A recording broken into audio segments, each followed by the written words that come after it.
In fact, after writing the CA examination, whenever I appear before audiences of this nature, there are always a set of questions for me to answer. So, in this audience also, I have been given a set of questions. I understand that there are very many questions in the mind of the people today, particularly those who are associated with business, banking, finance, economics. But some of us who have been observing the global economic movement,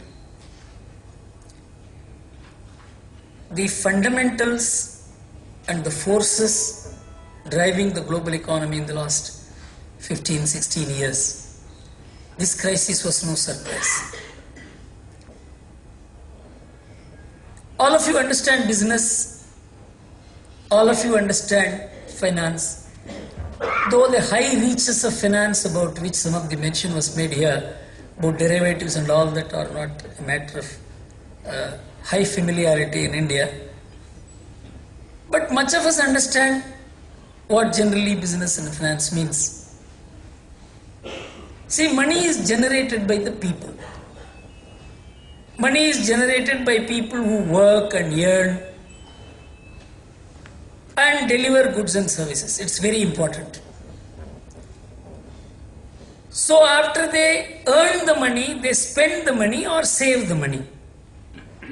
And when they save the money, that gets into the banking system. And that is what rolls and circulates. And different definitions, concepts are introduced to say what is the money, M1, that is the actual cash and bank balances. And then what is the money which gets multiplied by people spending the money and put into circulation in the banking system, which is called M2, M3. Actually, it is money that drives the global economy. But money is generated by the people. That means people not only generate money, they save money and spend money. That means to save and to spend, they must have money.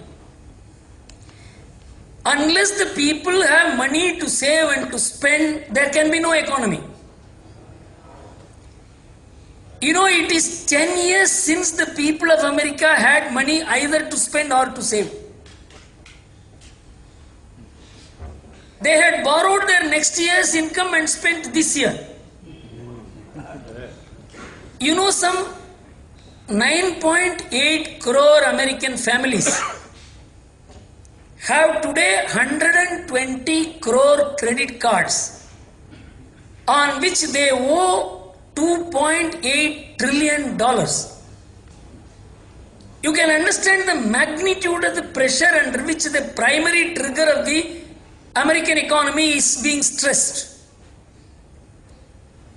If you look at the economy, we talked about macroeconomy, but I always believe that there is a point at which the macro and micro economies converge.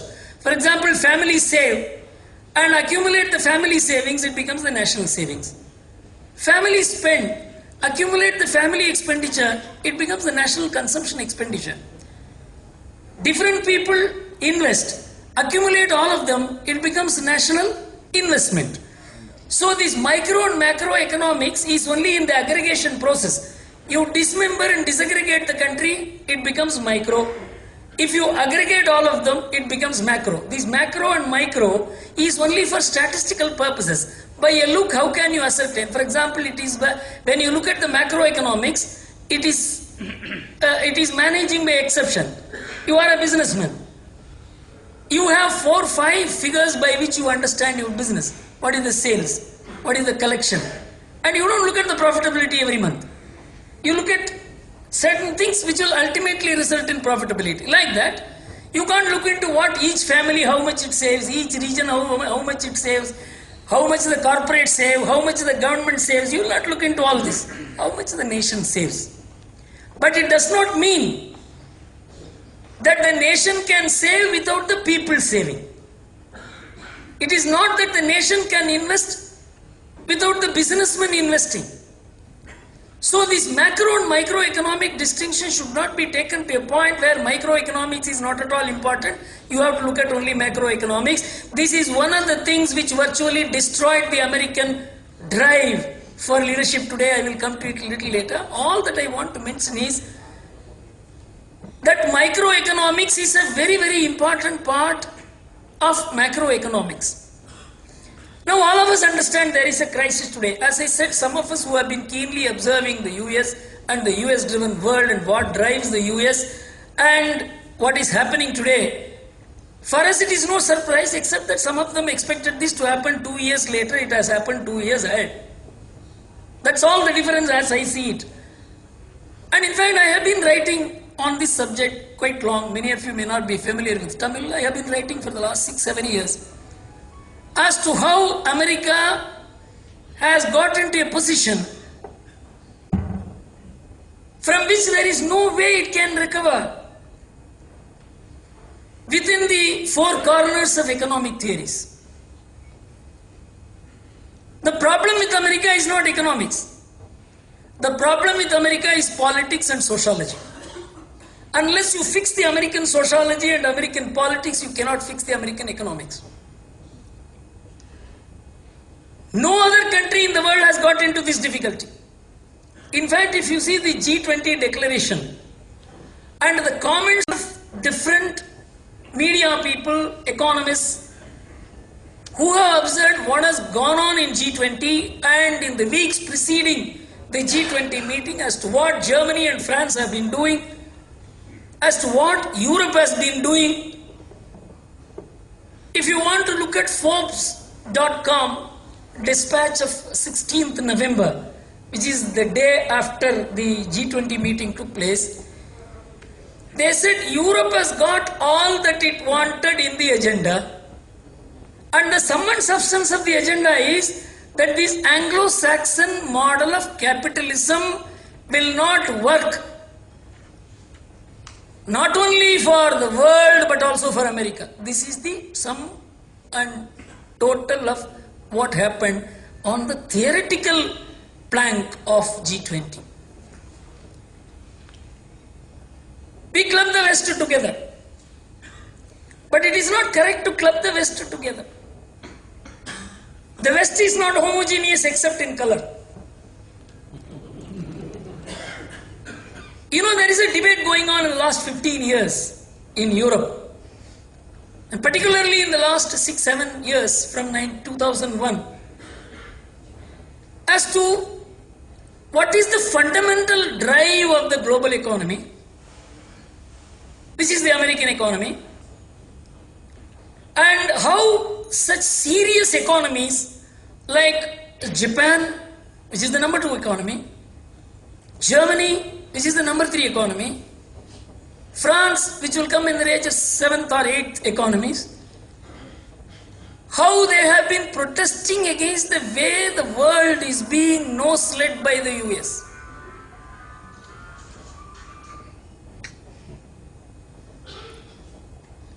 The debate was, the US had gone on to a theoretical platform that you must leave the market completely unchecked. Market knows the greatest intelligence is with the unseen force. There is a difference between philosophers and economists. The free market economists agree with the Advaitins in philosophy, but in material terms, there is an unseen force which is operating the world. This is what the Advaitins will say. There is an unseen hand which is operating economics. This is what the free market economists will say. You can never identify, you can never control, you can never limit, you can never moderate that hand. That hand knows how to do things. You know, this is the free market theory which was taken to its crescendo, which was taken to its limit in the last 10 years by US. And the greatest sufferer of that is the US itself. So when this crisis blew up, French president and the German finance minister took a stand that this is not a global crisis, But this is an American crisis globalized. America exported this crisis. It is, the way they were talking like people who were fighting a Cold War as if it was between the communist bloc and the capitalist bloc, saying that this country, they didn't say, which has betrayed and let us down. This is the word which they did not use, but they implied that this is no more the superpower of the world. You could see the extent of indignation. Why they are so indignant about if America failed, America failed. If America declined, America declined. But you can see the statistics. The American revival package is $700 billion. The Europe's revival package is $4 trillion. The only sin the Europe committed was to have too much allied with America. The penalty has come because of alliance. I'll give you small statistics by which you know how this crisis is a man-made crisis. It is not a systemic crisis. It is a philosophic crisis. It is a crisis of what is the goal of life, what is the lifestyle, what is the habit, and that you link it to economics, you will arrive at this crisis. I will prove it by statistics. America was like any other country till about 1980. It had the same problems in inflation, high interest rates, government control. Though it was a free economy, it was not a free economy of the kind that we see today. You will be surprised to know that in 1981, the banks were offering 23% on bank deposits interest in America. 23%.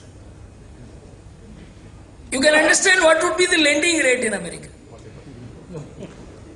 The US federal short-term lending rate was 21% in the year 1981. America was running an inflation rate of 13 to 14% at that time. It was at that time Paul Volcker became the chairman of US Federal and brought down a miracle of an economic performance. And in 1987 he brought down the inflation rates to about 4 to 5%. Stabilized the economy, disciplined the economy on the basis that if you allow money supply out of control, you can never control the economy. After all, Keynes, who was supposed to be the special child of economics, his basic theory was money is basically a destabilizer. You must keep money under check, supervision, control, monitoring. Unless you control the supply of money, you can never control economy. This was the position operating in America till about 1987.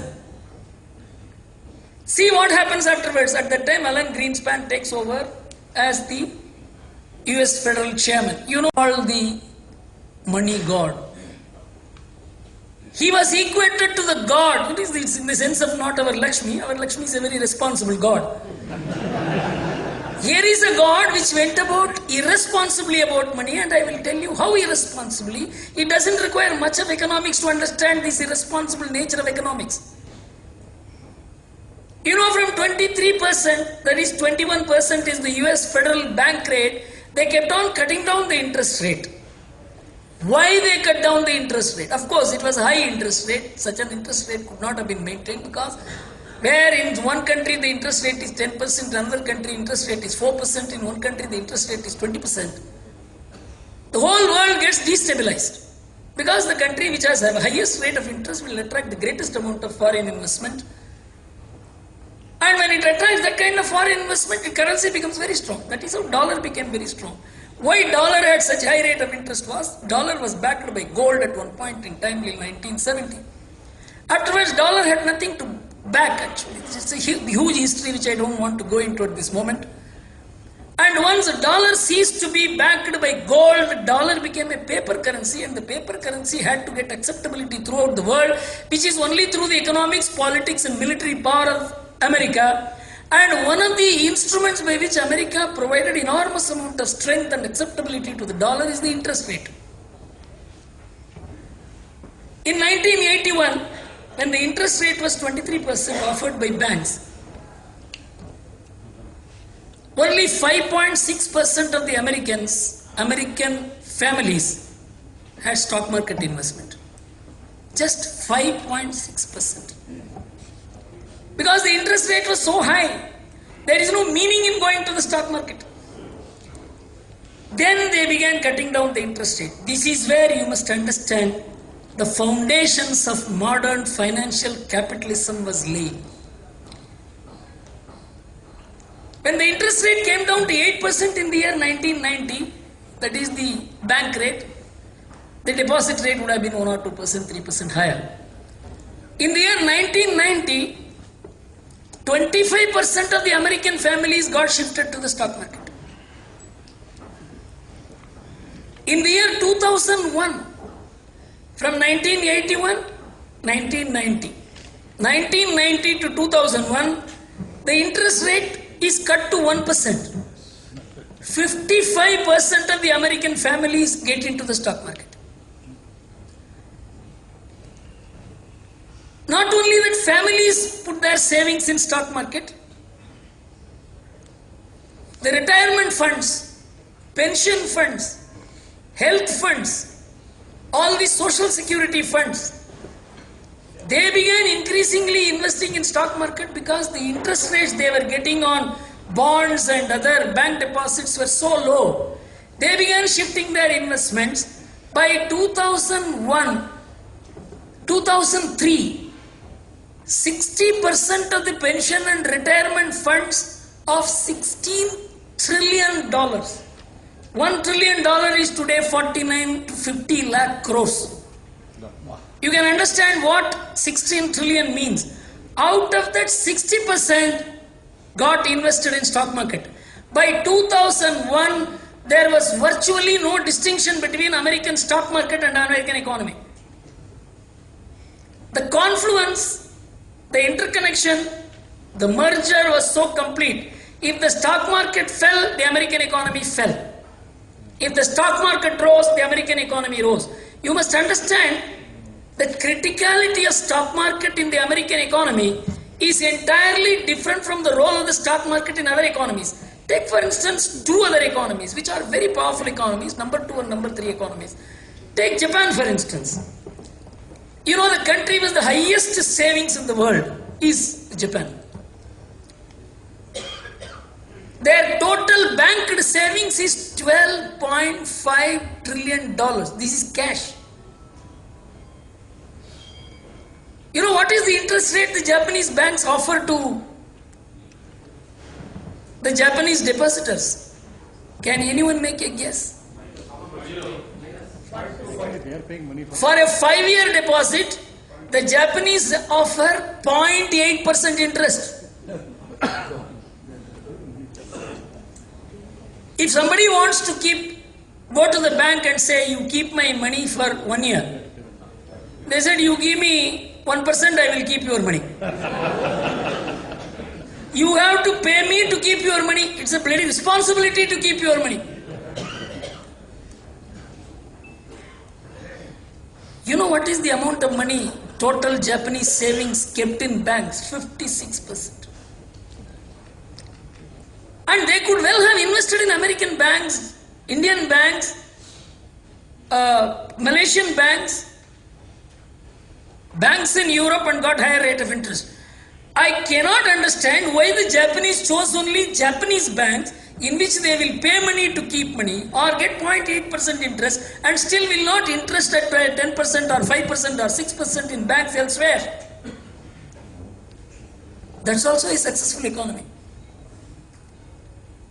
And despite the fact that they were offering nil rate or 0.8% on 5-year deposit, with a huge surplus of $12.5 trillion, only 5.6% of the Japanese savings is invested in stock market. Just 5.6%. It's also a very efficient economy. Come to Germany. In Germany, only 7% of the households are linked to the stock market. Just 7%. It's one of the most efficient production economies in the world. It's a hardware economy. It's not a software economy. It has no soft earnings. Not only that, When the Japanese companies offered stock options to their staff and workers, only 17% of the workers and staff chose to accept stock options. Others said, we don't want stock options, put it in our retirement benefit and put it in bank. You see the difference in economics? In India, just 2% of our savings get into stock markets. Just 2%. The 35% savings which our speaker, Mr. Ravi mentioned, or Mr. Muralidhar mentioned, national savings, 35% of the GDP or whatever. 2% of that 35%, not even 35%, because 28% is the family savings out of the 35% of the total savings. Only 2% of that 28%, that is 0.56% of the total family savings alone gets into the stock market. The role of the stock market in India is very small as compared to the role of stock market in America. In fact, if you come to the quantitative terms, if you reduce the entire Sensex 30 companies which are supposed to be the most powerful companies of India, if you take their GDP value, it is just 1%. The entire Sensex companies represent about 1% of India's GDP. The entire BSE 500, which exhausts 90% of the listed companies in India, they represent 4% of India's GDP. So you can understand, the entire stock market represents only 4% of India's GDP. Actually, if you put together the entire listed and unlisted companies of India, that represents only 14% of India's GDP. Where is the comparison? So if there is a crisis in the stock market in America, it's a national crisis, national economic crisis. And stock market in America is integrated with the banking system. You know, in America, the banking system is not what we call as the banking system. Our banking system, if someone knows, recollects what the Negotiable Instruments Act says, accepting for the purpose of lending or investment deposit of money from the public. That is not the banking system there. Here you directly deal with the people. Millions and millions of people visit bank branches, deposit money. There is a direct rapport between the people and the banks. The investment banks do not have retail banking at all. They take money from the banking system, they take money from high net worth individuals, they borrow money in the international market, they float bonds and they invest it in stock market, bond market. In fact, in India, 10 years back, the debate was the Indian banking system is an outdated banking system. See the American banking system. We should move over to investment banking. And what is the use of keeping 40 banks, 50 banks? We must have only 2 large banks. This kind of 100 banks operating in India, it doesn't show the might of India. You must have just 2 banks, 3 banks. You know what is happening today? Citibank is too big to fail. Understand one thing. If you create a big stock market, if you create a big investment bank, Lehman Brothers and Goldman Sachs, if you create a huge commercial bank, your nation becomes that. Your national strength is economic strength, political strength, the national image, the goodwill, the power which the nation commands is all deposited in 4, 5, 10, 15, 20 organizations, that's all. This is not economics, this is oligarchy. So in America, the banking shifted from ordinary commercial banking to investment banking. But you will know, the last 2 years, the last 2 months, Goldman Sachs said we are no more investment bank, we want to be commercial banks. You know why? No money. So they have to go back to the people, have deposit collection week. You know, just as our banks do this. Deposit collection week, then people will be waiting with Purna Kumbham for people who will come and deposit money. But where is the people to deposit money? There is no family. Family is insolvent. The family is in debts. crisis in America is the people do not have money. The people have debts, government has debts, banks have debts. Only some corporates have money. I'll give you the pathetic figures. In 1960, out of the total savings of Americans, you may ask me why I am talking about America. I have no particular dislike for America. In fact, it is one of the greatest strategic allies of India. We need to work with America. But unless I explain America, America, unfortunately, it wanted to be an example to the world, and it has become an example of how not to do things. And so we have to explain about America. A lesson in irresponsible living. And how in contrast we are a very different society. And before I come to that, I have to picturize America before you, present America before you. In the year 1960, America had about 65% total savings of America were family savings, and the balance were corporate savings. When the interest rates went up to 22-23%, 80% of the American savings were family savings, 20% were corporate savings. In the year 1990, when the interest rate came down to 9%, 45% were family savings, 55% were family savings, 45% were corporate savings. In the year 2000, 55% was corporate savings, the reverse. 45% family savings. Family savings came down from 80% to 45%. Corporate savings went up from 20% to 55%. See what happens in 2005. The family savings becomes minus 12%. Minus $35 billion, $36 billion. And in 2006, third quarter, for which the latest figures are available from the American government, the corporate savings are $512 billion plus, and the family savings are $112 billion minus. Impoverish the families and enrich the corporates. This is what the interest rate mechanism does. By shifting the people from banks to stock market, through which the corporates get money, and by cutting down the interest rate and making it unattractive for people to save, people are driven to the shops to buy, and there is one more way by which they send the people to shops to buy, and that is by the concept of social security. Many people in India cannot understand the concept of social security because we don't have it. It is good we don't have it. If you have social security, you will have no families.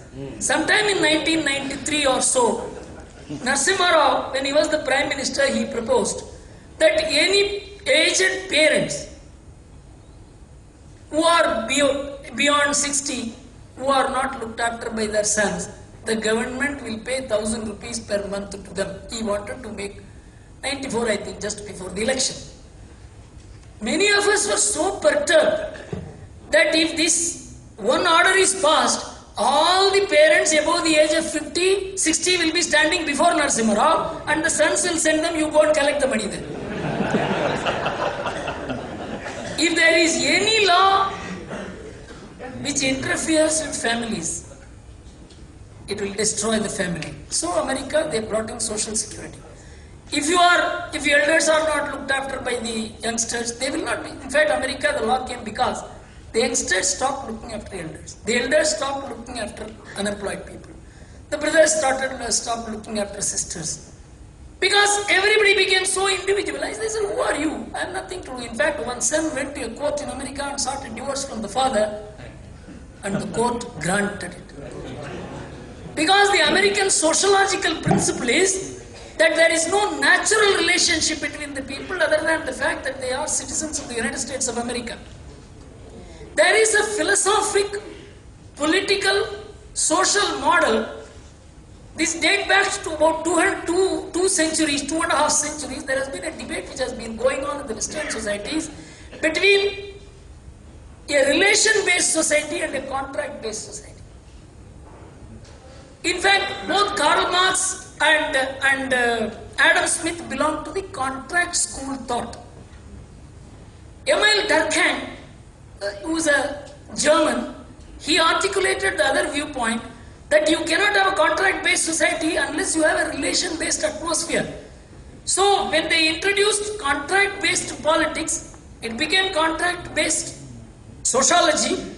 Even family relationship became contract-based, marriages became contract-based, even natural relationship turned contract-based, and the social contract approach of constitution as the ultimate contract between the people governed the relationships between the people. With the result, the family as a cultural, economic, social unit collapsed in America. Today, 51% of the families are single-parent families, where the children do not have the benefit of the father and the mother living together. It is either the father or the mother. And there is a huge burden on the government. The family functions have been taken over by the state, which means the families have been nationalized. Once you nationalize the families, the government cannot bear all the burden. Once you nationalize the families, the government functions have to be privatized.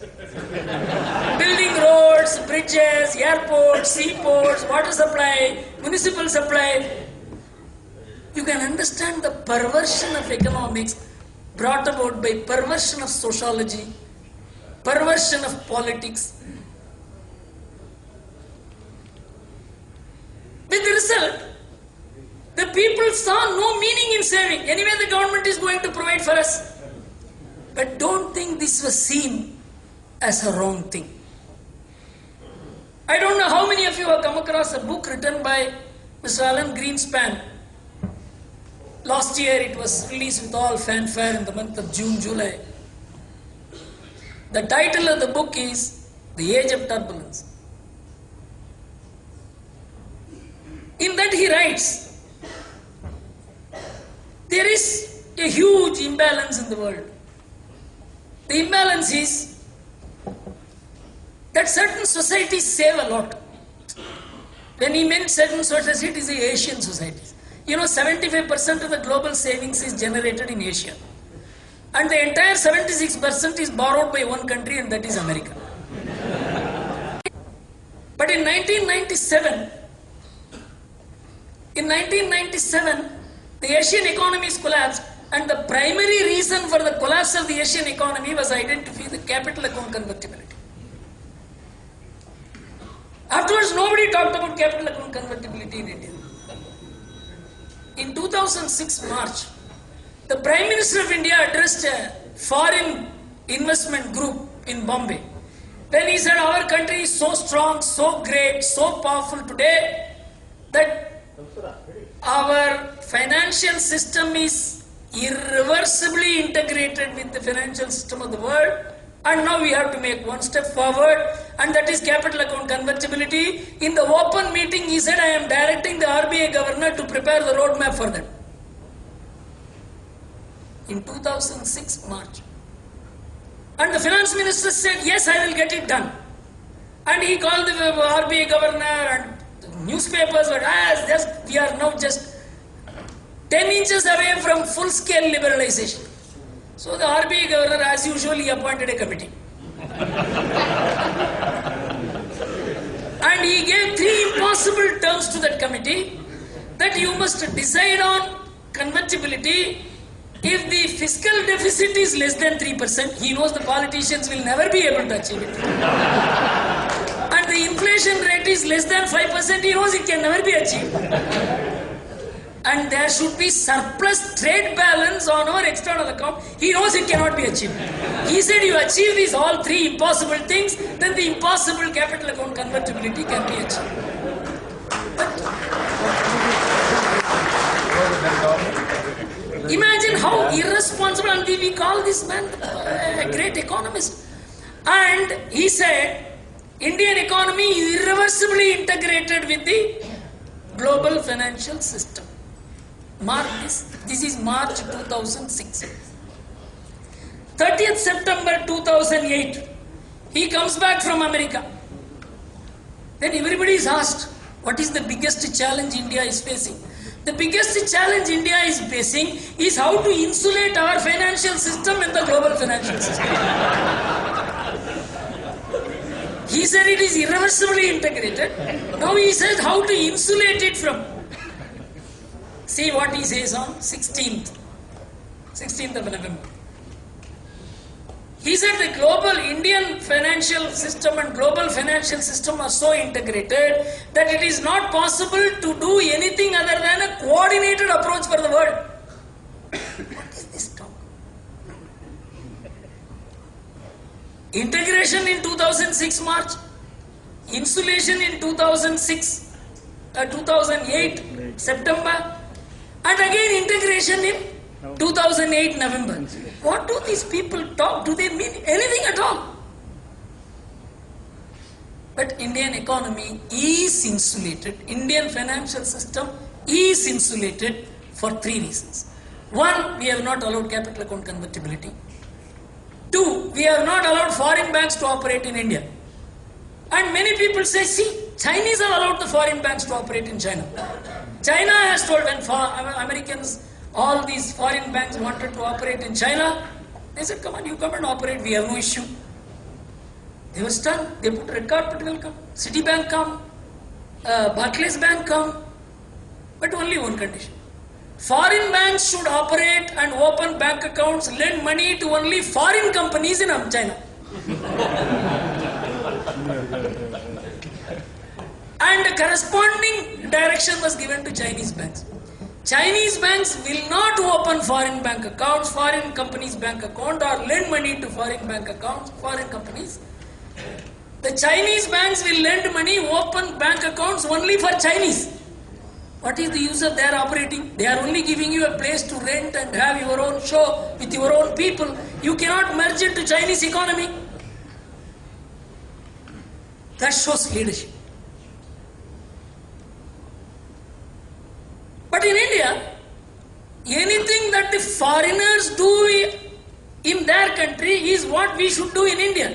This is because of the allegiance to Anglo-Saxon intellectualism. The English language in India, instead of exporting India abroad, has imported abroad to India. With the result, there is a bill pending in the parliament today to allow 74% foreign investment into Indian banks. If this bill is passed, most of the private banks would be taken over. That is, next you privatize the nationalized banks, they will be candidates for takeover. How many of you know that the most profitable bank in India is a bank in Tamil Nadu called the Tamil Nadu Mercantile Bank? 28 lakh is the paid up capital, 85 crores is the profit. No bank can challenge that kind of results. Have you ever talked about it? So we don't know about India. If India is unaware of anything in the world, if the Indian intellectuals, English educated intellectuals, the media, the bureaucrats, it's ignorance about India. Now I will come to India. In India, the family system is what sustains India. In fact, we were all worried in the Swadeshi movement that when foreign companies come here and they put their wares to our people, they will be able to take over our consumption economy. We were worried because the Prime Minister of India called Dr. Jagdish Bhagwati and asked him for advice as to how we can prop up the Indian economy. It was in the year 1991. And he gave a 60-page report in the year 1992, and you can find that report in the website of the Finance Ministry even today. And in that, you know, Dr. Jagdish Bhagwati is a very, very well-respected economist in America.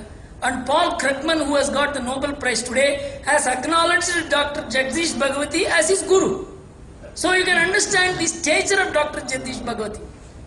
So Dr. Jagdish Bhagwati gave a report to India in which about 4 or 5 pages he deals with how the Indian people are wrong and how you have to correct them to correct our economics.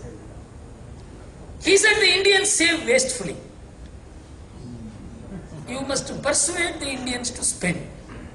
How to persuade the Indians to spend? You see, the Indian women are very innocent. They are ignorant. They don't know anything. Now what you have to do? You have to build up huge malls. Build it at government cost. You keep all attractive foreign goods, the textiles, the gadgets, the jewelry, the cosmetics. It should be attractive to an Indian woman. The Indian woman can easily fall for these things.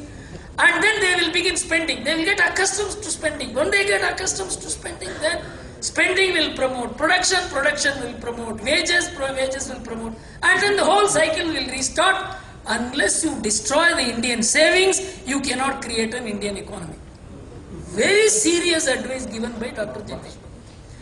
All the policies, import policies and fiscal policies and taxation policies in India followed to implement this. We were very worried. But it was because we did not understand our women.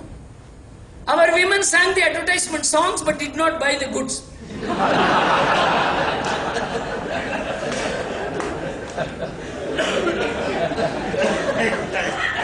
Not only that, it is not only that our consumption was always less than our income.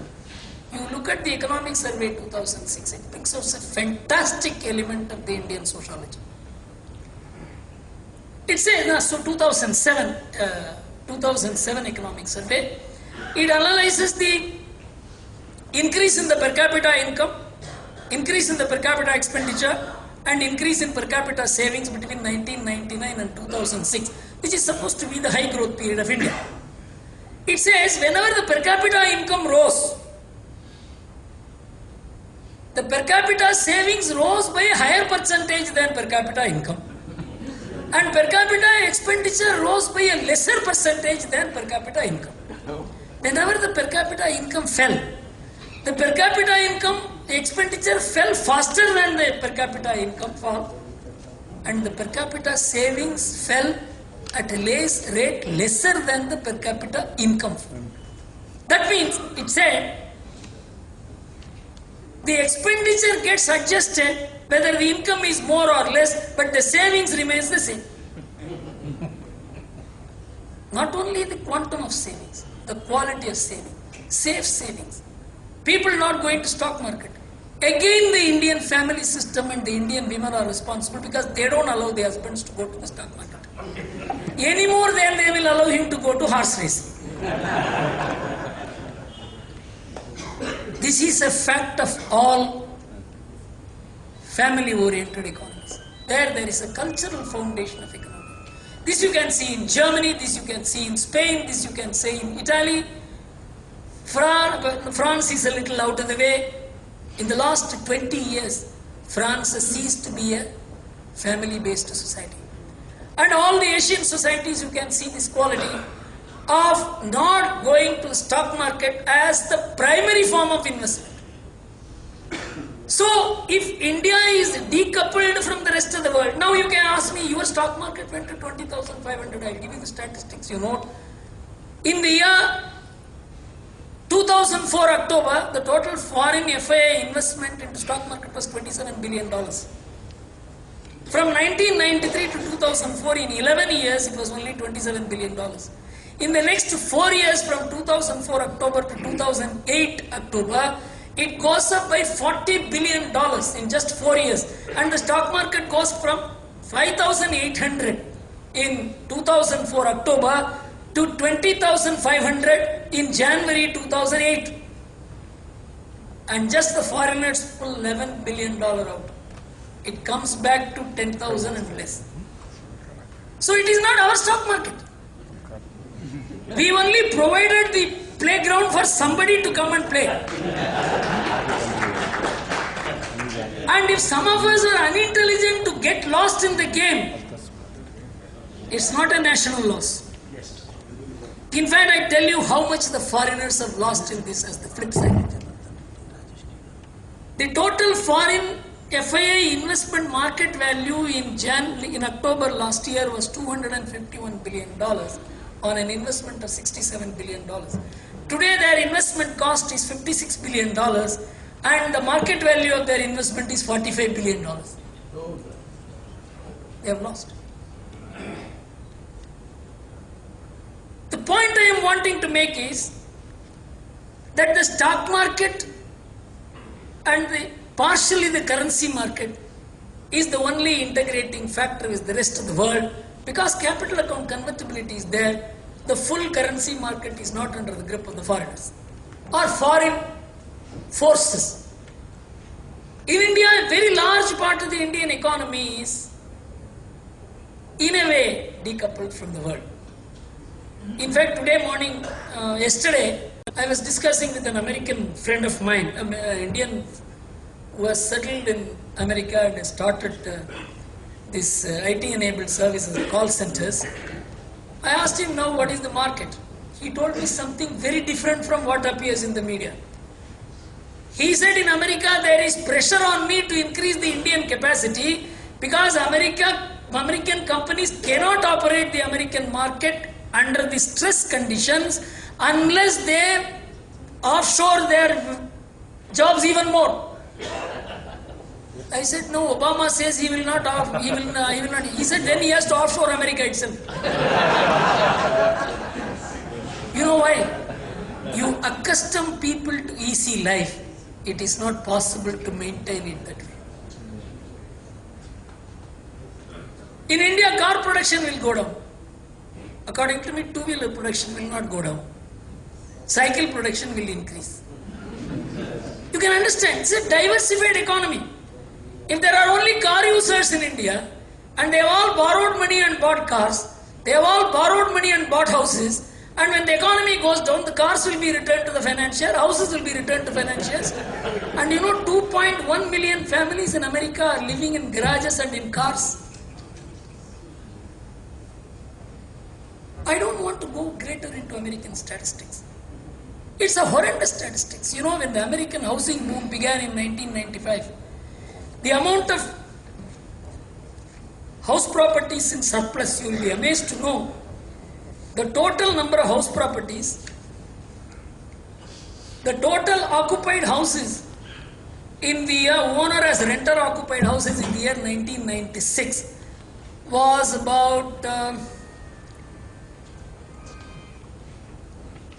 98 million. And the unoccupied houses were 13 million in the year 1995.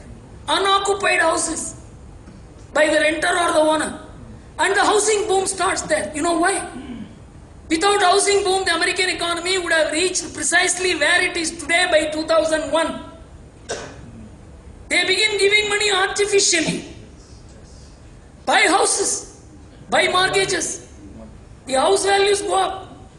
And in 2005, the total number of houses occupied is 108 million. And the total unoccupied houses were 16 million, a 3 million increase. And in this period, the house values rise by 4 times in several areas. And the ratio of housing value to GDP from 100%, it rises to 156%. Housing has overawed the society.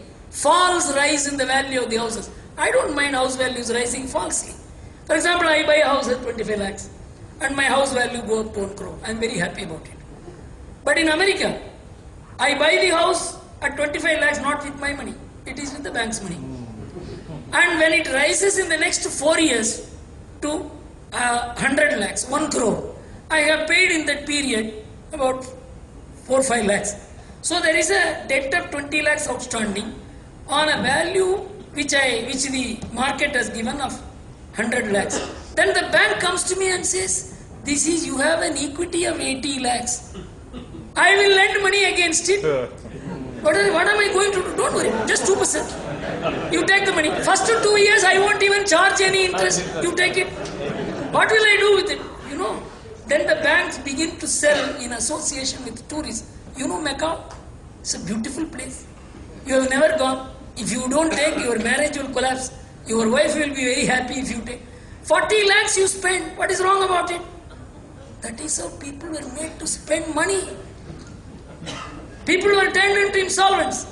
The problem in America is the Indian women remain women. In America, women have also become men. Actually, it is a highly masculinized society, aggressive society. There is no moderation in that society. And that immoderate economics, profligate economics, expenditure-driven economics was held out as the model for the world. And I can tell you, if there is any indication that India will not accept the American way of life, you can find how the ICICI Bank has sold off its consumer lending division because it knows the Indian consumers will not borrow beyond a point. You cannot have consumer-led banking system in India. Why I am pointing it out is fundamentally we are a very different nation. There is a feminine orientation to the Indian economy. There is moderation. There is lack of aggression. And it is a very sustained model. And we will have shocks, we will have problems in certain areas, but I can assure you, if there is any economy which will bounce back sooner in the world, it will be the Indian economy. It is because our consumption economy is safe. 10 days back, the State Bank of India chairman spoke to CNN TV 18 or whatever that is. He said we are getting depositors queuing up to deposit money at the rate of 1,000 crore every day. Every day. This should have been in the front pages of all newspapers. This would have put up the brand of India. In America, the idea is how to give 1,000 crore every day to American families to make them go to market.